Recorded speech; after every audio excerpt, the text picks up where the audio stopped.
Bien, entonces comenzamos con la clase 2.1. Más que el tema 2.1 sería clase 2.1, que es la parte de vibraciones libres amortiguadas en este caso.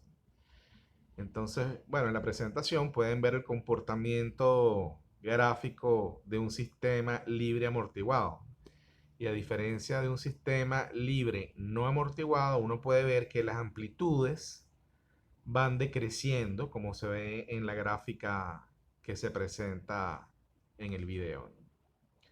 Por supuesto, la distancia entre dos crestas, como se ve ahí, o entre dos valles, podríamos decir también, ese es el periodo, pero es lo que se llama periodo amortiguado, como lo vamos a ver ahora, ¿no? Y fíjense que la gráfica comienza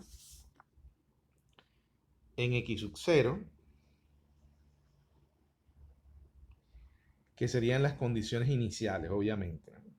Entonces uno puede ver cómo a medida que el tiempo tiende a infinito, la amplitud tiende a cero.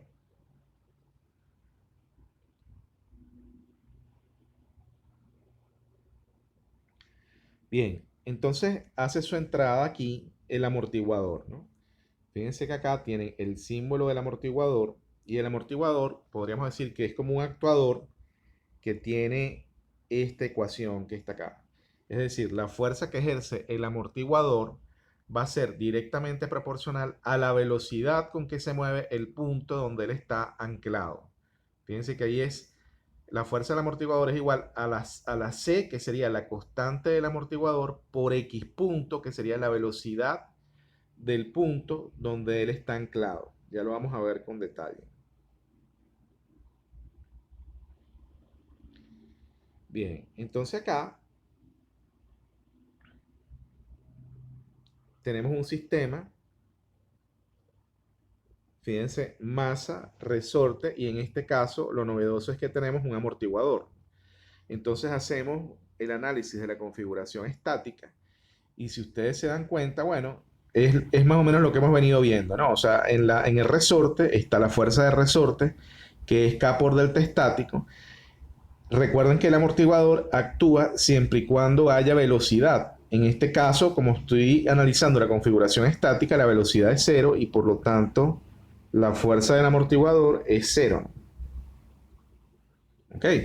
Entonces, en ese caso, me queda exactamente la misma expresión que tenía cuando analizábamos un sistema masa-resorte únicamente. Es decir, el K por delta estático es causado por el peso. Sin embargo, cuando analizamos la configuración dinámica genérica, ahora sí aparece, o sea, el sistema se está moviendo, obviamente, ¿no? De manera que, fíjense, este sistema, si ustedes lo ven acá, se está moviendo, estoy suponiendo que se mueve hacia abajo. Déjenme hacerle un acercamiento. Fíjense que estoy suponiendo que el sistema se está moviendo hacia abajo, es decir, que tiene una velocidad, bueno, se mueve con una posición X hacia abajo, pero también tiene una velocidad y una aceleración. En ese caso, ojo, el sistema se está moviendo desde la posición de equilibrio estático, como siempre, ¿no? Entonces aquí tenemos que en el resorte hay una fuerza que es igual a K por, en este caso, X más delta estático, porque a partir de la posición de delta estático, el sistema se movió un cierto X. Pero lo que aparece ahora es la fuerza del amortiguador, porque ahora sí tengo una cierta velocidad. Entonces el amortiguador me está generando en la dirección opuesta al movimiento una fuerza que es igual a la constante C del amortiguador por la velocidad con que se mueve la masa M. Y por supuesto, bueno, aquí tenemos el peso de la masa, de manera que cuando hacemos sumatoria de fuerzas igual a la masa por la aceleración, entonces obtenemos esta expresión que está acá, ¿no? Donde lo nuevo es la fuerza del amortiguador, que es C por X. Entonces, considerando el amortiguador, ahora entonces la ecuación diferencial tiene esta forma. Es decir, tiene la forma masa por aceleración, pero ahora aparece el término del amortiguador, sería más la constante del amortiguador por la velocidad, X punto, más la constante de rigidez del resorte por X, eso es igual a cero. Entonces esta sería la ecuación diferencial del movimiento, fíjense que sigue siendo una ecuación de segundo orden, de coeficientes constantes, y es una ecuación homogénea porque está igualada a cero.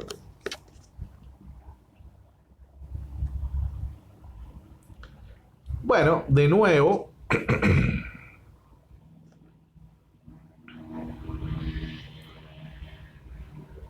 déjenme hacerle un zoom aquí.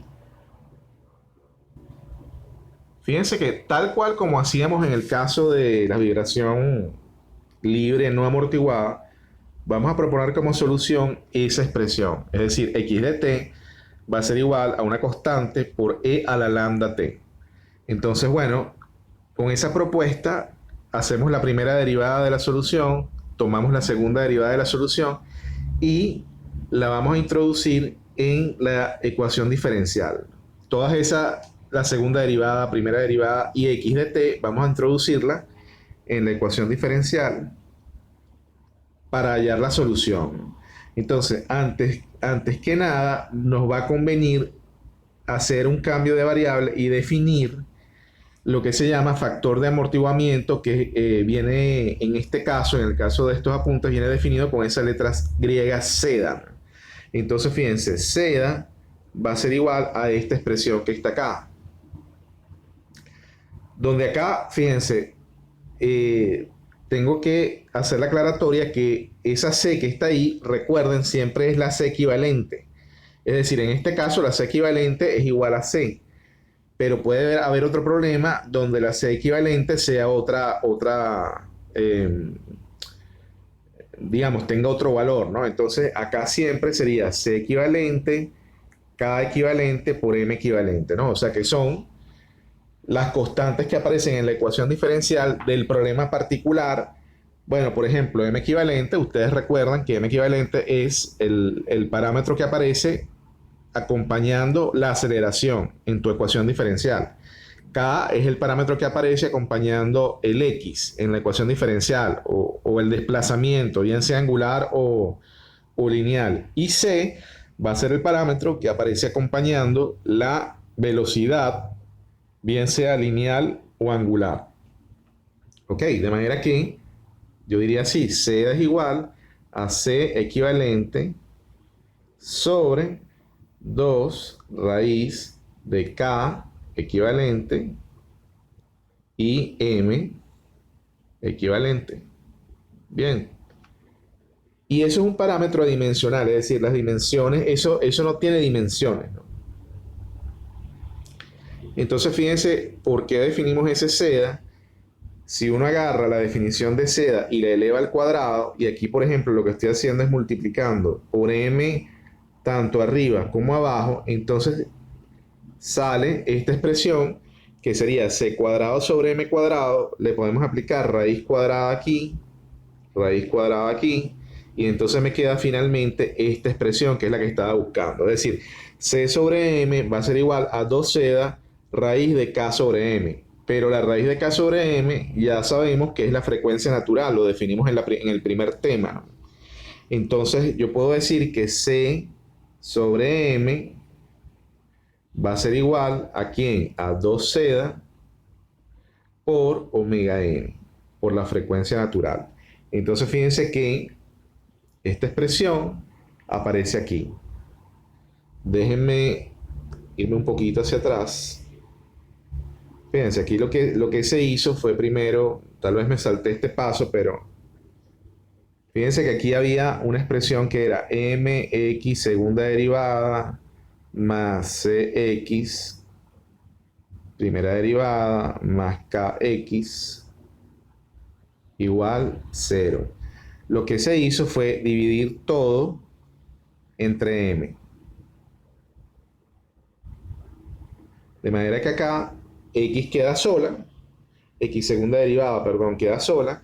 Aquí queda c sobre m y k sobre m. Pero entonces fíjense que c sobre m puedo expresarlo en función de seda y en función de omega n. Como lo ven aquí abajo. Y bueno, ya sabemos que k sobre m es la raíz de k sobre m es omega n. De manera que k sobre m es omega n cuadrado. De manera que ahora tengo esto que está acá expresado en función de seda y en función de omega n. Bien, entonces acá lo que estoy haciendo es hallando la solución de la ecuación diferencial.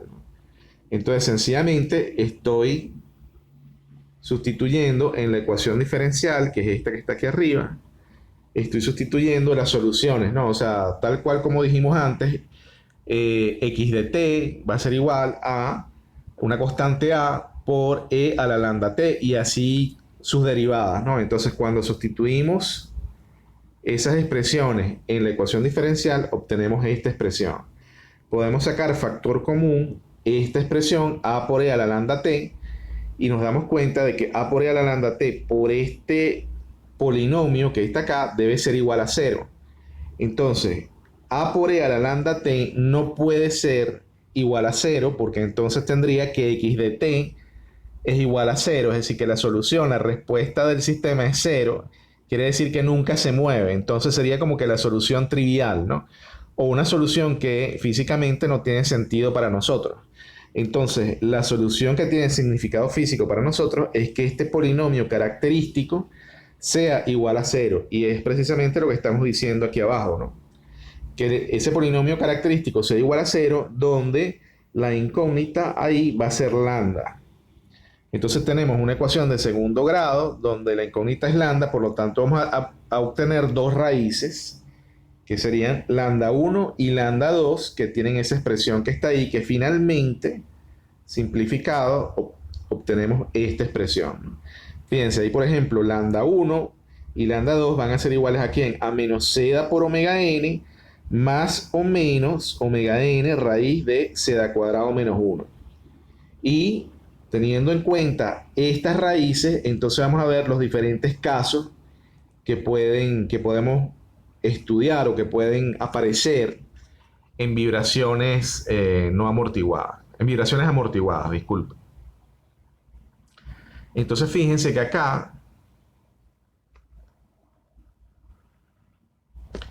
bien, fíjense, acá tengo la solución. Ustedes dirán, bueno, pero tú habías propuesto que x de t fuera igual a una constante por e a la lambda t, porque ahora tenemos ahí dos expresiones sumadas. Bueno, porque recuerden que cuando uno resolvía ecuaciones diferenciales, si uno tenía dos soluciones, entonces la solución de la ecuación diferencial era la superposición de las soluciones. Por lo tanto, como aquí tenemos dos raíces, o sea, dos soluciones, lambda 1, lambda 2, entonces yo tengo que superponer esas soluciones y por eso aparece una constante A1 por e a la lambda 1t más una constante A2 por e a la lambda 2t. Entonces, esas constantes A1 y A2 se hallan con las condiciones iniciales, es decir, las condiciones en el tiempo cero, ¿verdad? La posición en el tiempo cero, que es igual a x sub 0, y la velocidad en el tiempo cero, que va a ser igual a x sub 0 punto. Entonces, teniendo en mente las dos soluciones, ¿verdad? O las dos raíces, lambda 1 y lambda 2, entonces podemos hacer un análisis de las raíces y podemos encontrar los siguientes tres casos. Fíjense que ahí tienen A, B y C, ¿no? Entonces, en el primer caso, si seda, o sea, si el valor del factor de amortiguación es mayor que 1, entonces es fácil comprobar, porque fíjense, yo puedo agarrar y quitar omega n de aquí, o sea, cancelarlo, ¿verdad? Y puedo ahora elevar al cuadrado esta parte y elevar al cuadrado el seda, y me va a quedar esto, fíjense, me va a quedar seda cuadrado menos 1 debe ser menor que seda cuadrado. Claro, eso es cierto si seda es mayor que 1. Si seda es mayor que 1, fíjense, esto que está acá,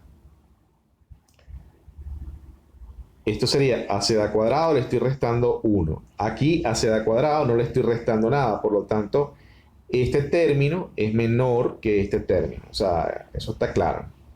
Entonces acá, fíjense, en ese caso, lambda 1, 2 son reales negativas, es decir, son raíces reales negativas. A ese caso se le llama caso sobreamortiguado.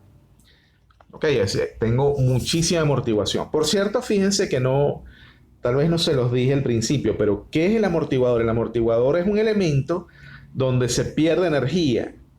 Es decir, la energía, parte de la energía que tú le das, el amortiguador la está disipando, porque básicamente, ¿qué es un amortiguador en la realidad? En la realidad, el amortiguador es, digamos, un aparato que funciona con un fluido viscoso.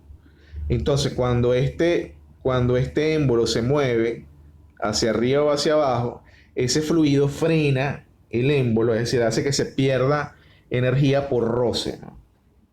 Entonces, en este primer caso tengo demasiada amortiguación por lo que se llama sobreamortiguado. Luego vamos a tener un segundo caso, que es cuando seda vale 1, o sea, el factor de amortiguación vale 1.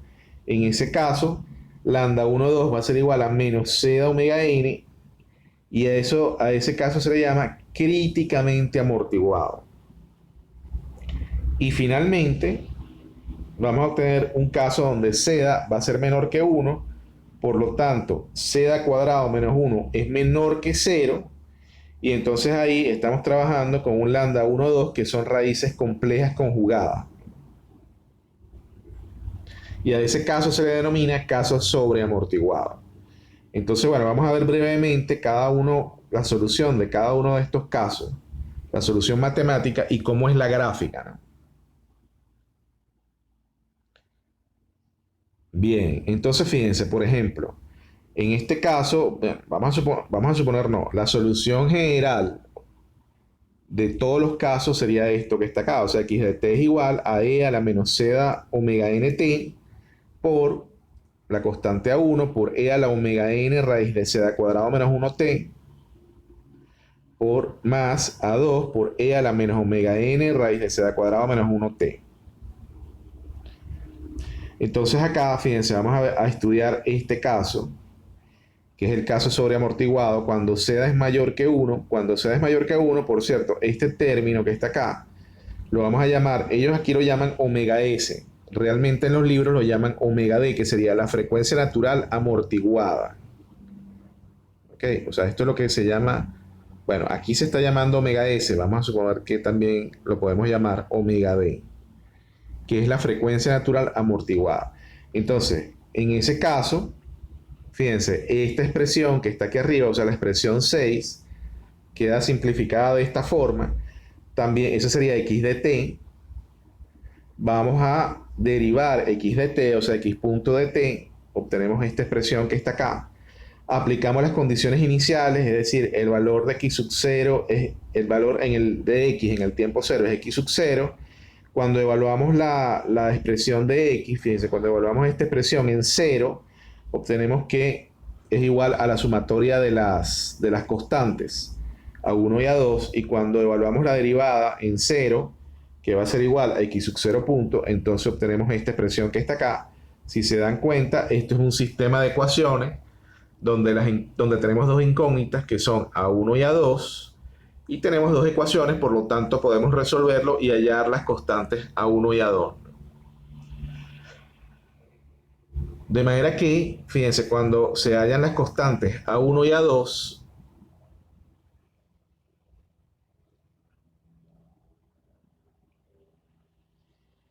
obtenemos acá el valor de a1, el valor de a2. Fíjense que está en función de puras cosas conocidas. Primero, en función de las condiciones iniciales y en función de la frecuencia natural y de la frecuencia amortiguada, que son todos parámetros conocidos.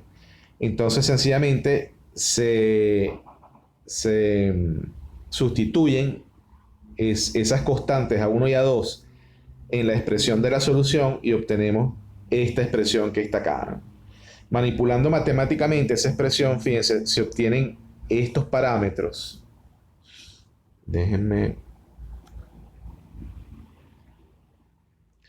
Fíjense que esos parámetros básicamente son el coseno hiperbólico, en este caso de omega s por t, y esto que está acá es el seno hiperbólico. Por lo tanto, entonces, fíjense, la solución quedaría expresada como esta ecuación que está acá. Entonces, si ustedes se dan cuenta, podríamos ver esa expresión como un conjunto de dos expresiones. La primera es que tengo acá una exponencial y la segunda que sería esta sumatoria de coseno hiperbólico y de seno hiperbólico por su correspondiente constante, ¿no? Podríamos decirlo. Voy a ponerlo un poco más grande. Sí, o sea, me refiero, fíjense, aquí tengo una exponencial que es e a la menos c de omega nt, pero luego tengo todo lo que está entre paréntesis, que sería una sumatoria de coseno hiperbólico y seno hiperbólico. Obviamente, eso es una función que va a ir oscilando, pero entonces fíjense, tengo una función oscilatoria que está dominada por una exponencial que decrece rápidamente, porque esta exponencial es una función exponencial decreciente.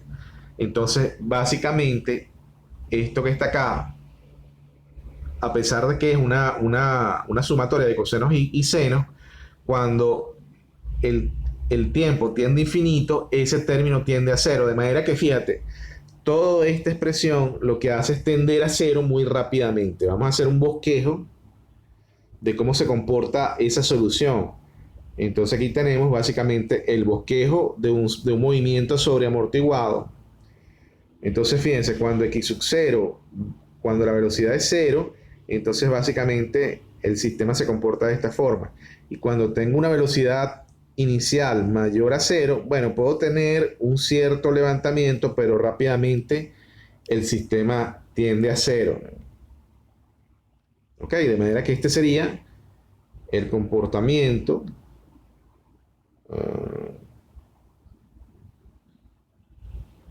Este será el comportamiento de un sistema sobreamortiguado. Se puede ver también de esta forma, ¿no? Fíjense, habíamos dicho que esta es la solución, pero en este caso, como lambda 1 y lambda 2 son reales negativas, se lo pueden ver aquí, entonces yo puedo pasar ese signo negativo hacia abajo. Fíjense, aquí disculpen, hay un error.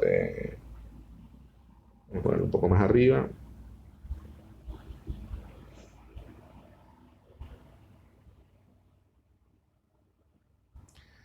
Sí, lo que les decía, ¿no? Fíjense, aquí tengo una exponencial negativa de menos lambda 1t, una exponencial negativa de menos lambda 2t. Entonces puedo expresarlo como esto, ¿eh? O sea, como 1 sobre e a la lambda 1t, 1 sobre e, no, aquí no es signo negativo, ahí es positivo, 1 sobre e lambda 2t. Eso lo que quiere decir es que x tiende muy rápido a cero, o sea, la solución tiende a cero cuando el tiempo tiende a infinito. De manera que ese es el comportamiento gráfico de un sistema sobreamortiguado donde seda es mayor a 1. Ahora entonces vámonos con el segundo caso, que es cuando seda es igual a 1. Entonces cuando seda es igual a 1, básicamente, fíjense lo que estamos haciendo acá, es evaluando esta expresión a 1 y de ahí entonces puedo despejar la constante crítica del amortiguador. Es decir, puedo decir la constante del amortiguador va a ser igual a su valor crítico, que va a ser igual a 2 raíz de km. De manera que seda, en este caso, va a ser igual a la constante C sobre el valor crítico de la constante del amortiguador. Entonces, en este caso, recuerden que seda vale 1, es decir, que tengo dos raíces iguales, lambda 1 es igual a lambda 2, y va a valer menos omega n.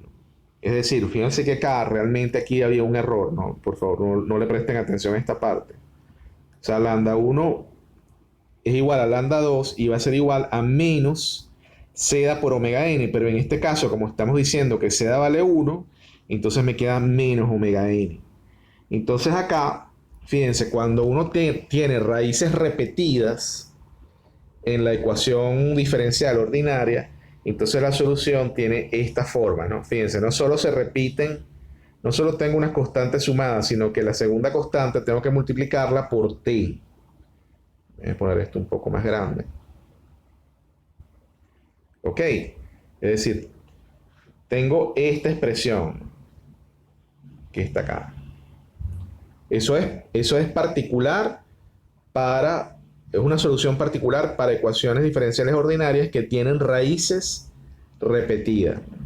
Entonces, sencillamente, bueno, aquí lo que voy a hacer es sustituir lambda 1 y lambda 2 por esta solución que está acá, ¿no? Fíjense, por menos omega n. Es decir, donde haya lambda 1 voy a poner menos omega n y donde haya lambda 2 voy a poner menos omega n. Entonces obtengo esta expresión que está acá. Esta expresión que está acá en particular. Entonces ahí, ¿qué es lo que voy a hacer ahora? Bueno, voy a evaluar las condiciones iniciales. Es decir, voy a evaluar la x de t en 0 y voy a evaluar x, la primera derivada de x en 0. Y de ahí, fíjense, entonces obtengo las constantes a1. En este caso, por ejemplo, a1 va a ser igual a x sub 0.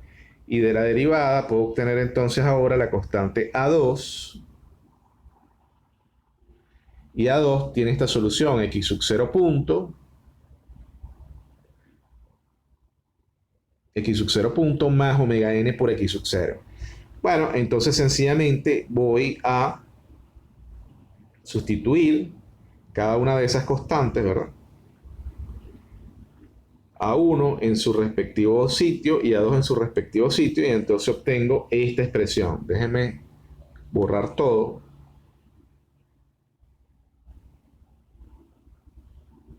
Y fíjense, aquí tengo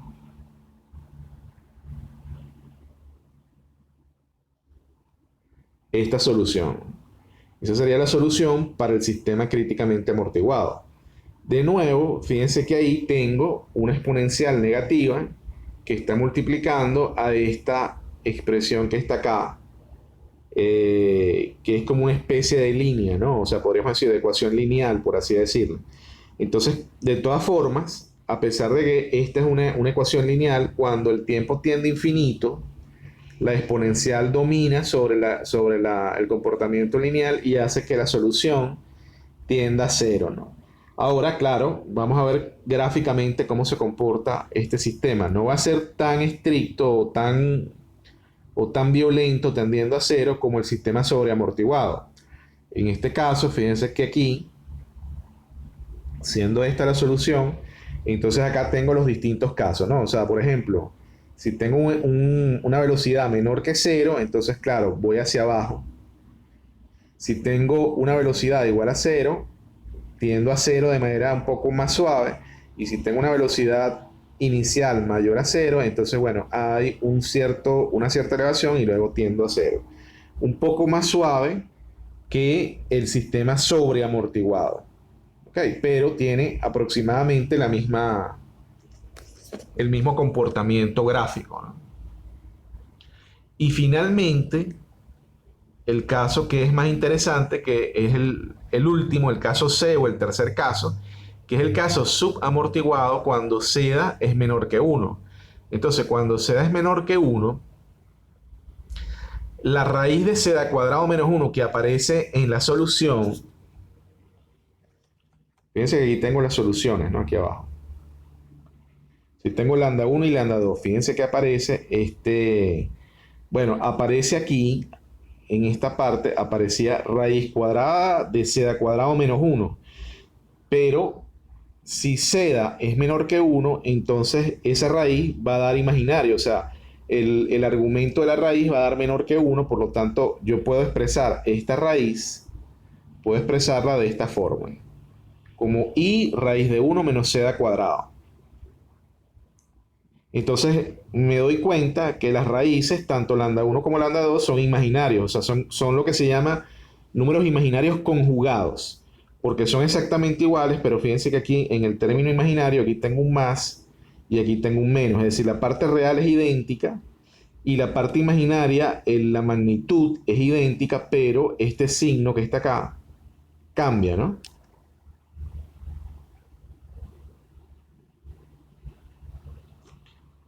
Bien, de manera que estos son complejos conjugados.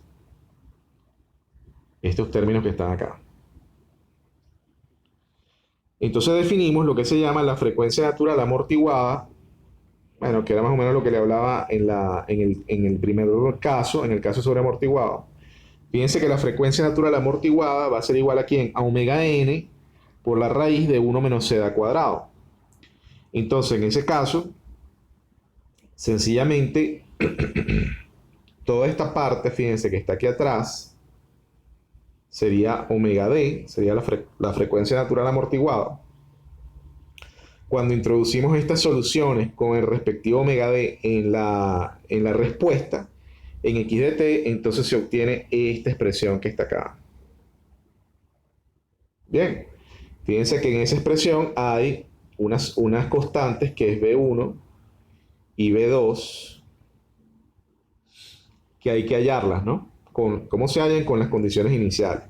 Pero básicamente, o matemáticamente hablando, ¿cómo podemos ver esta solución? Bueno, como una exponencial decreciente, pero que adentro, fíjense, bueno, lo vamos a ver ahora, no lo he explicado aún, pero esto que está acá, yo puedo emplear lo que se llama la identidad de Euler y puedo expresar esa exponencial con números complejos, la puedo expresar, perdón, como una sumatoria de cosenos y senos. Ya lo vamos a ver a continuación. Bueno, lo que les comentaba, ¿no? Fíjense que aquí tengo la expresión que sería la exponencial más una sumatoria, perdón, la exponencial por una sumatoria de exponenciales elevadas a números complejos positivos y negativos. Entonces, la identidad de Euler es esta expresión que está acá. O sea, si yo tengo, por ejemplo, e a la más o menos i teta, eso va a ser igual al coseno de teta más o menos i por el seno de teta. Entonces, expresando esa exponencial haciendo uso de la ecuación de Euler, entonces se obtiene, fíjense, esta ecuación, ¿no? Entonces, si se dan cuenta, ahí tengo la exponencial de menos seda omega nt por B1, pero entonces acá, en vez de tener esta exponencial con números complejos, ahora lo sustituyo por el coseno de omega dt más i por el seno de omega dt. Y de la misma forma, aquí B2 lo sustituye por coseno de omega dt menos i por el seno de omega dt.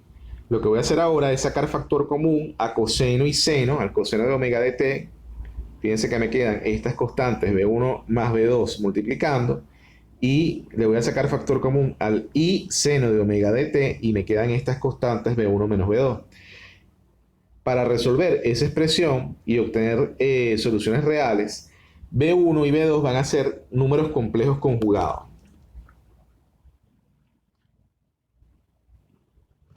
Bien, entonces aquí tengo,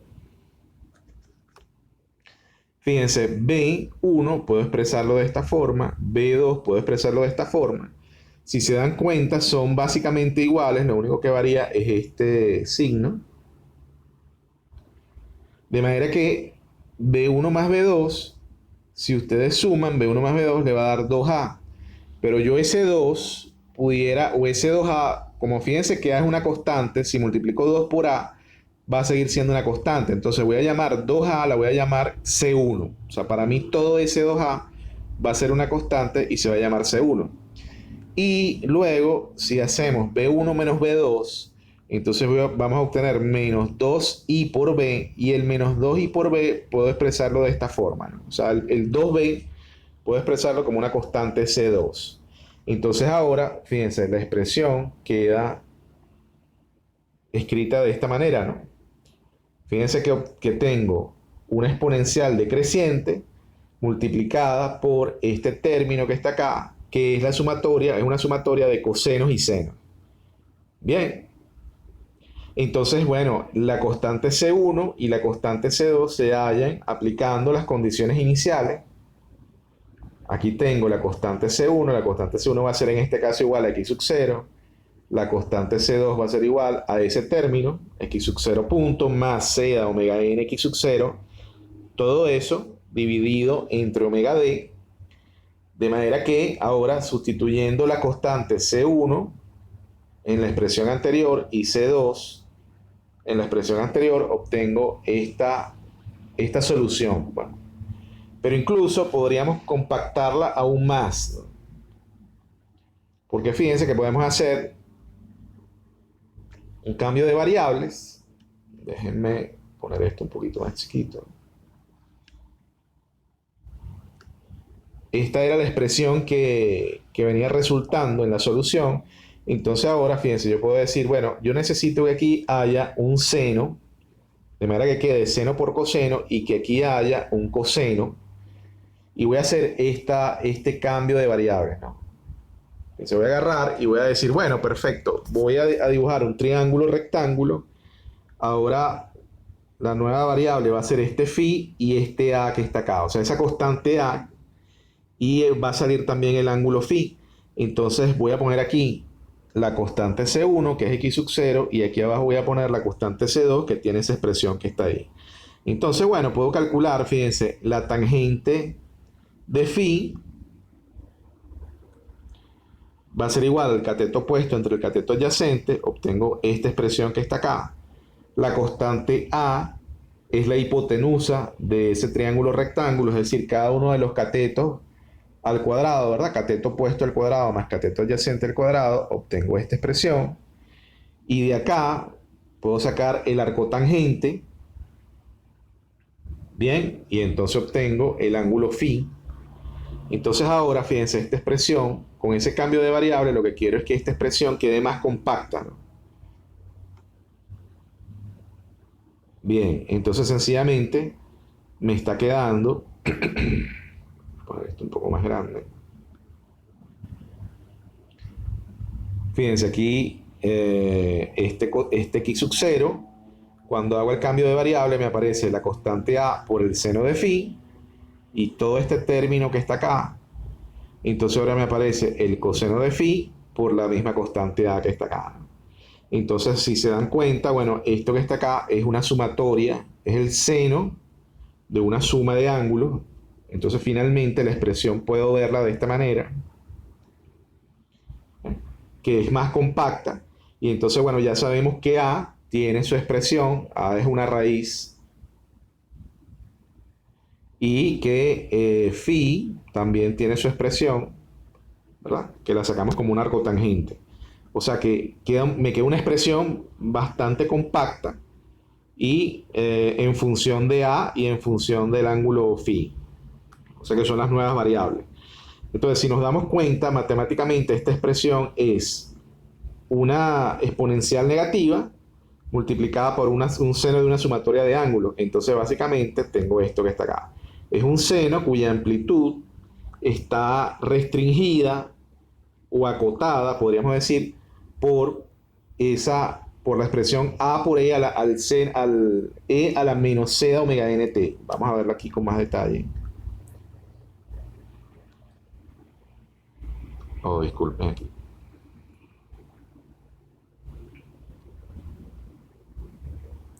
Fíjense, esto sería, y esto sigue, no, realmente nunca teóricamente va a tocar cero, ¿no? Se aproxima a cero, pero esto sería, eso que acabo de dibujar ahí, sería la función A por la exponencial menos C a la menos C de omega nt.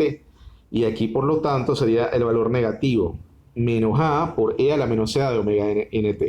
Esas serían las funciones que acotan el seno de la sumatoria de ángulos. Entonces, el seno de la sumatoria de ángulos lo tengo acá. O sea, un seno tiene un cierto ángulo. Fíjense que aquí tengo menos phi sobre omega d porque hay un desfase, porque ese phi se le denomina ángulo de desfase o ángulo de desfasaje. ¿Ok? Es decir, en qué ángulo se ha movido el seno. Es decir, el seno arrancaría de cero si el valor de phi fuese cero. Pero en este caso, supongamos que phi tiene un valor distinto a cero, por lo tanto el seno está movido. Y entonces podemos ver cómo la amplitud del seno va disminuyendo, y a medida que el tiempo tiende a infinito, entonces la amplitud de la solución, o sea, x de t, va a tender a cero. ¿Ok? Pero de esta forma, ¿no? Una forma oscilante. Y ese sería el caso subamortiguado, ¿no? O sea, entonces vimos cada uno de los casos desde el punto de vista matemático, podríamos decirlo. O sea, la solución matemática de cada uno de los casos partiendo de la ecuación diferencial. Bien, entonces vamos a ver algunos ejercicios, ¿no? Primero, fíjense, realmente solucionar un ejercicio de vibraciones amortiguadas no tiene mucha diferencia con respecto a la vibración no amortiguada.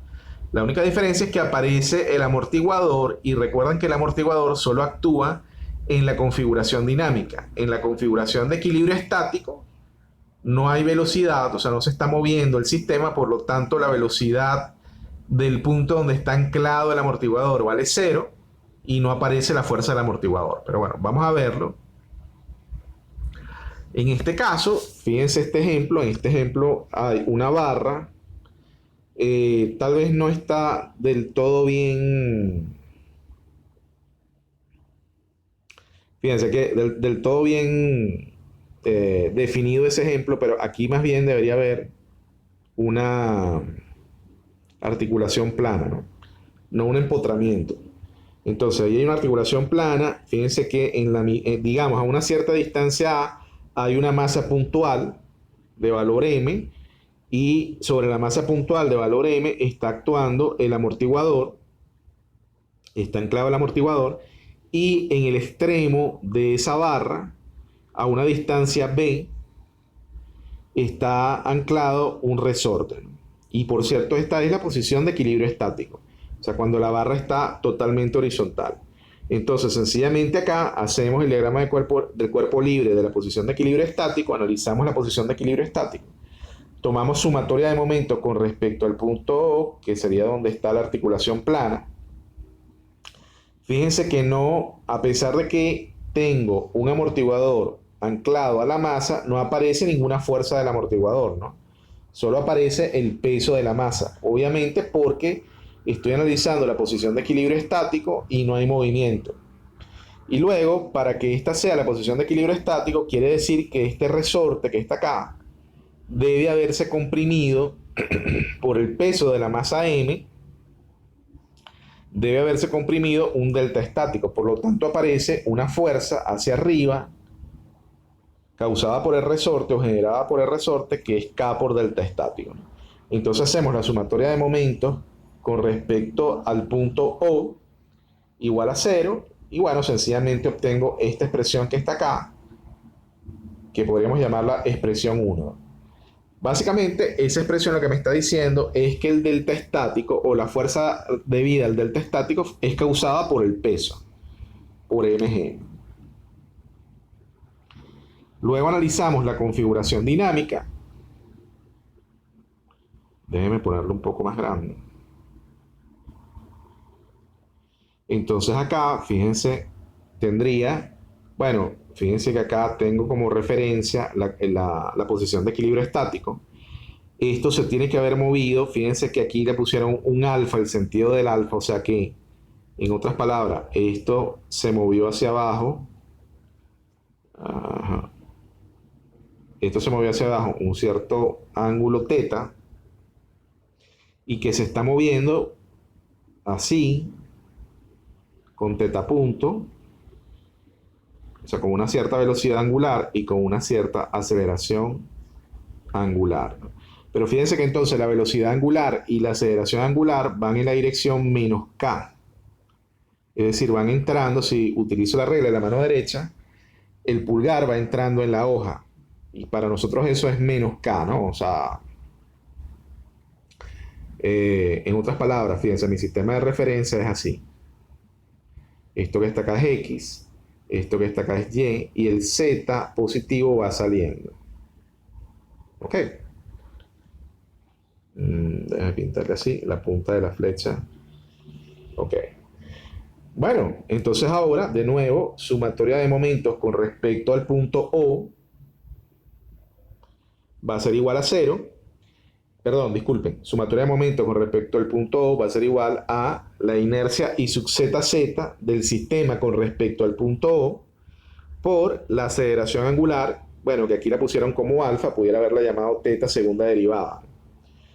Ahora sí aparece, fíjense, la fuerza del resorte. O sea, como esto se está yendo hacia abajo, o sea, el punto donde está la masa se está desplazando en la configuración dinámica, se está desplazando con una cierta velocidad hacia abajo. Entonces ahí aparece, o sea, esa velocidad de hecho, fíjense, la estamos llamando X sub A. X sub A punto. Exacto, o sea, podríamos decirlo, bueno, el desplazamiento vertical del punto donde está la masa lo llamamos X sub A, por lo tanto la derivada con respecto al tiempo será X sub A punto. Entonces aparece una fuerza debido al amortiguador que va hacia arriba, ¿verdad? En la dirección, recuerden, la fuerza del amortiguador va en la dirección opuesta al movimiento, así como la fuerza de resorte también va en la dirección opuesta al movimiento. Entonces, bueno, perfecto, ya tengo el diagrama de cuerpo libre, ¿no? Porque tengo toda la fuerza que está actuando, que sería el peso, la fuerza del amortiguador y la fuerza del resorte con su correspondiente X de la configuración dinámica, ¿no? Entonces me queda esta expresión que está acá. Es decir, me queda la fuerza de resorte por A coseno de teta, que sería el brazo. Bien. Luego me queda la fuerza, disculpen, la fuerza del amortiguador por A coseno de teta. La fuerza del resorte por B coseno de teta, que es el brazo, menos, en este caso, mg por A coseno de teta, que es el brazo. Y aquí entonces debería poner I sub z z0, y aquí faltó poner teta segunda derivada, que por cierto eso va a ser negativo, ¿no? O sea, menos, va a ir en la dirección menos k. ¿Ok? Bien, entonces ahora SMG se me tiene que ir, o sea, de la ecuación 1, SMG se me va a ir con la fuerza con parte de lo que sería la fuerza de resorte, ¿no? Entonces fíjense que acá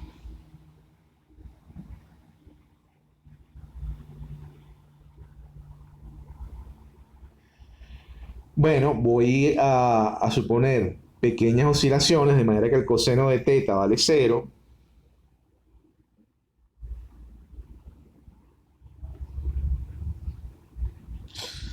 Fíjense, el coseno de teta, perdón, el coseno de teta va a tender a 1, no a 0. El coseno de teta va a tender a 1.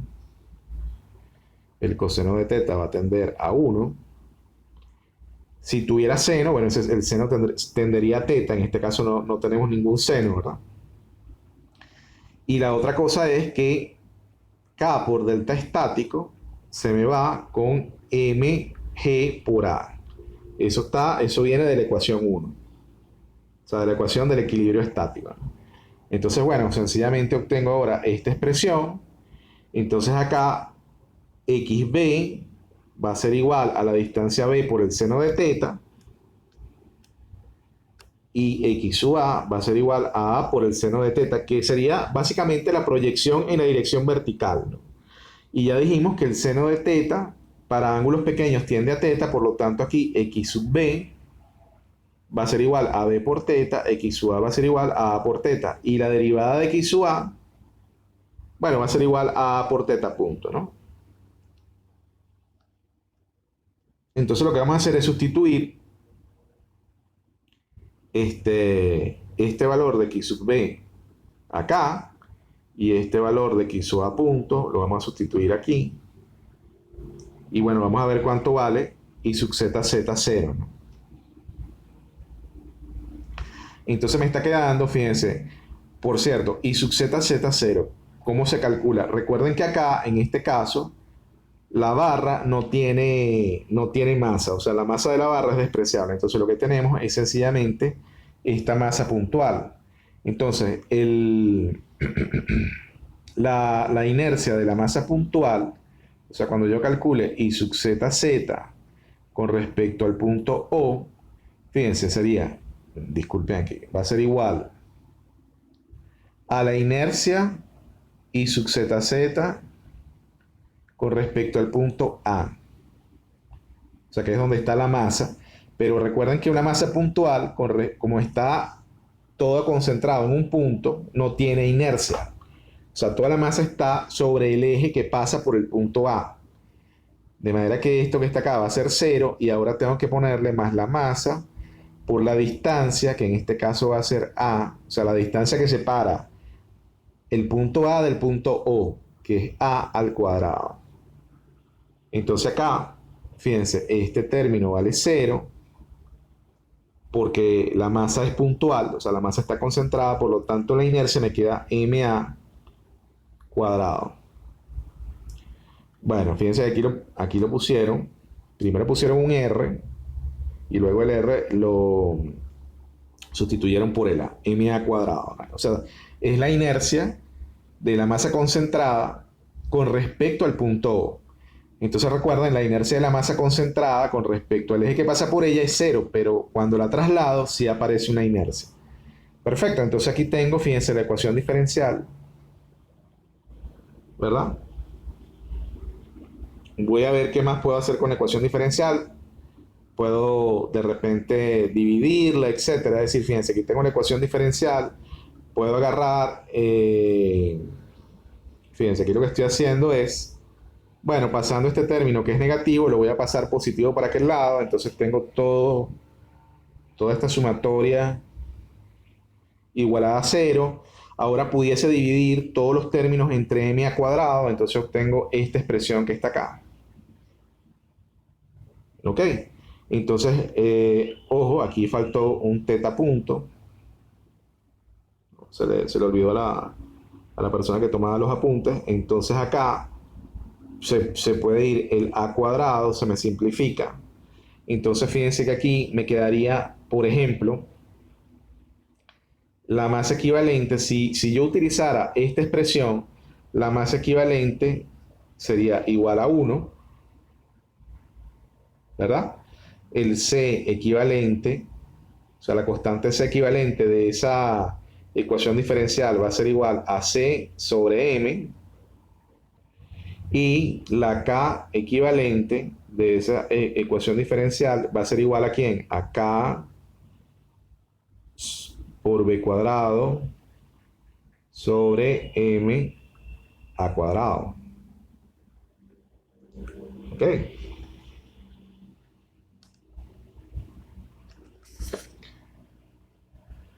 Bien, entonces, bueno, en este caso, fíjense, usaron esta expresión, es decir, no dividieron entre m, sino que utilizaron esta expresión que está acá.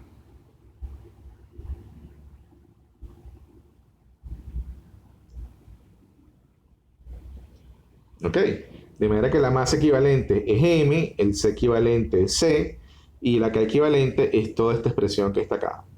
Entonces, bueno, me pueden preguntar, ya yo hallé la ecuación diferencial, me pueden preguntar, hallé la frecuencia natural amortiguada, la frecuencia natural amortiguada es igual a la frecuencia natural por la raíz de 1 menos c cuadrado. Entonces, bueno, una cosa que tengo que hallar es la frecuencia natural y el CEDA, el valor de CEDA. La frecuencia natural, recuerden, es igual a la raíz de K equivalente, no se olviden eso, K equivalente sobre la masa equivalente. Entonces el K equivalente se dan cuenta que es esto que está acá, y la masa equivalente se dan cuenta que es esto. Entonces me queda esta expresión que está acá, ¿no? Bien. Y el CEDA va a ser igual al C equivalente, que en este caso es igual al C. No hay diferencia en ese punto. Y tengo que meter aquí la K equivalente y la masa equivalente. Y me da esta expresión que está acá, ¿no? Ese B sobre A al cuadrado pudiera sacarlo de la raíz, ¿no? O sea, digamos, pudiese decir sencillamente que esto que está acá va a ser igual a C sobre 2B por A, B sobre A, perdón, por la raíz de KM. Por esto un poco más arriba.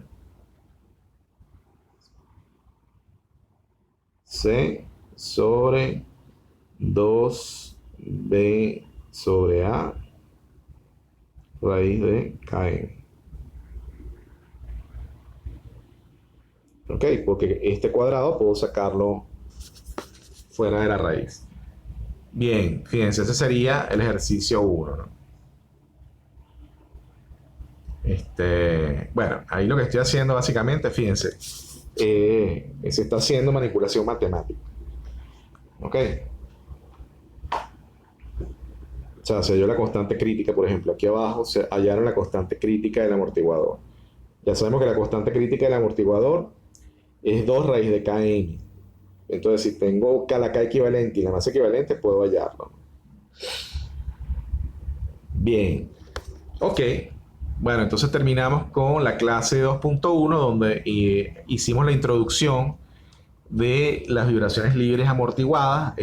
Vimos cómo era, digamos, introdujimos el modelo del amortiguador lineal y vimos bueno, hallamos la ecuación diferencial de un sistema masa-resorte amortiguador, hallamos las soluciones de la ecuación diferencial, vimos que eran tres casos dependiendo del valor del factor de amortiguación. Entonces tenía un caso sobreamortiguado, un caso críticamente amortiguado y un caso subamortiguado.